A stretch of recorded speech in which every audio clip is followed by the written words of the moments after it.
What is up, guys? Jay here. I'm back again with another episode of, I guess, stuff. So we got some gameplay in the background, but I'm not talking about the gameplay today. What I'm talking about is the top 5 things I don't want to see in Naruto Ultimate Ninja Storm 4. Here we go. Let's get started. Let's do it. Alright, number 1 on my list. By the way, this is in no order in particular, like nothing is more important than the other one, except I will let you know which one is the most important. Number 1, horrible netcoding. Now, I already have an issue with this in Naruto Storm Revolution. I didn't have so much of an issue with it in Storm 3, a little bit in Generations. A lot of the netcoding is really, I don't know if it's netcoding or whatever it is, but a lot of the times you'll get lag even though you have perfect internet. Like, they need to work on some type of system to kind of balance out if you have crappy internet or not, you know, like, I feel like it should drop more games than it does, like, sitting there transmitting every 4 seconds. That's just crappy. That's just terrible details to me, so I really don't like that. The next one, number 2, horrible character balancing. Now, as we know, as everybody who's really following Storm 4 knows, every character in Naruto should be in this game, first of all. So we're expecting 150, maybe 160 playable roster, you know? I don't really know. Like, Revolution barely reached over 100, and I was like, okay, that's fine. I think it's like 108, 10. I don't know. I don't know how many characters are in this goddamn game, but however many there are, all of them need to be balanced. Like, everybody's damage output needs to be the same, including 10-10. Like, don't do this bullshit to 10-10 again. Like, buff her ass. Come on now. Don't do that shit.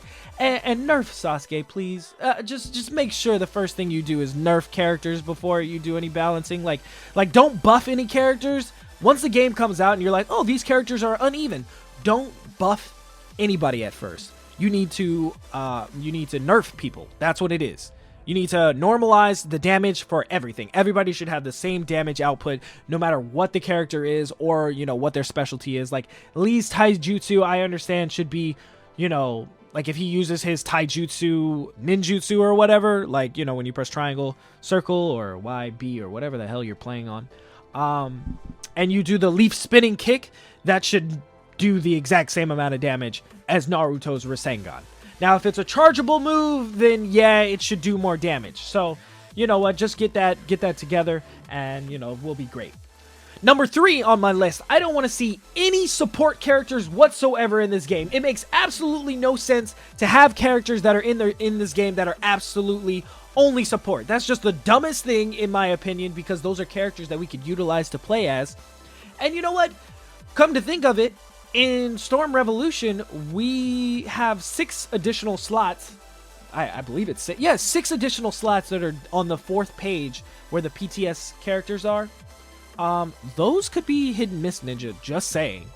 And not only that, it's not like you guys don't have the character models. Like, I expected, after I beat Revolution and unlocked all the characters, I expected to be able to purchase those 6 characters or unlock them later, and they were going to be the, you know, the Mist Ninja.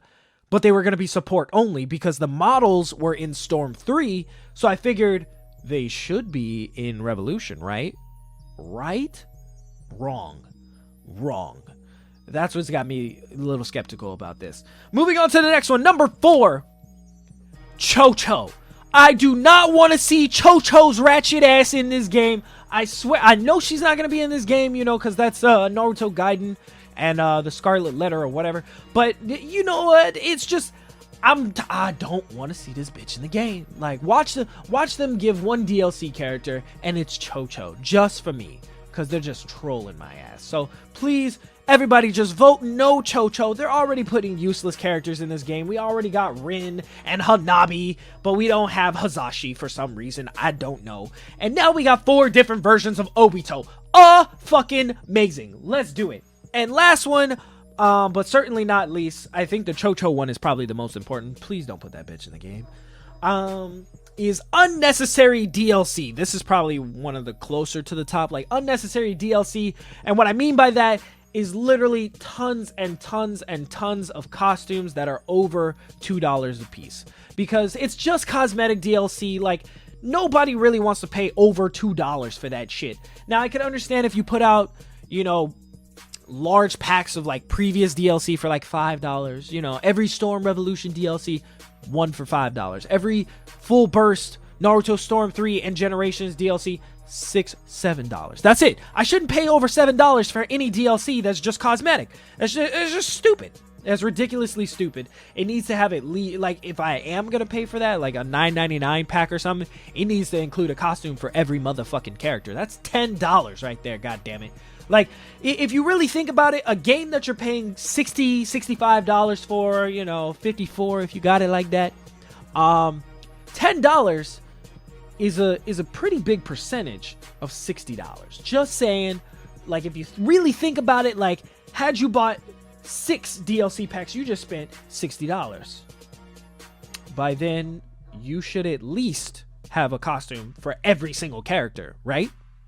So, you know, I'm just saying, you know, a fraction of that should at least be stages, you know, some actual, you know, unlockable stuff in the game. You know, I want to see like ninja info cards that you can't get included in every single pack. So you get the costumes, you should get ninja info stuff. You should also get some character specific cosmetics and things like that, or, you know, some stuff you can use in story mode, or online badges, things like that. Like, you should get some you know, some actual stuff that's worth money.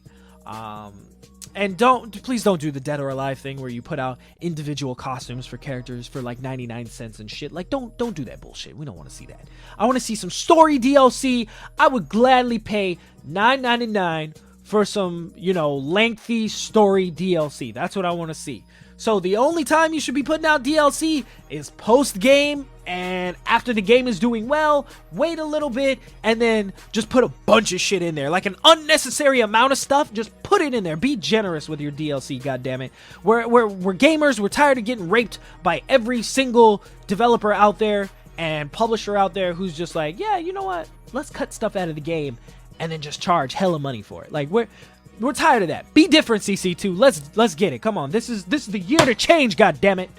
Anyway, guys, that is my list of the top 5 things I don't want to see in Naruto Storm 4. Give this video a like so that way I know you guys enjoyed it. And the level of hype right now, I need you guys to hit that like button. Be extra violent. I need you to violate that like button, goddammit. Anyway, and also subscribe if you're new to the channel and you want to see some more stuff and you want me to flood your inbox with all sorts of goodies and things like that, extra videos, who knows what could happen. Anyway, guys, this has been Jay, and I'll catch you guys next time. Make sure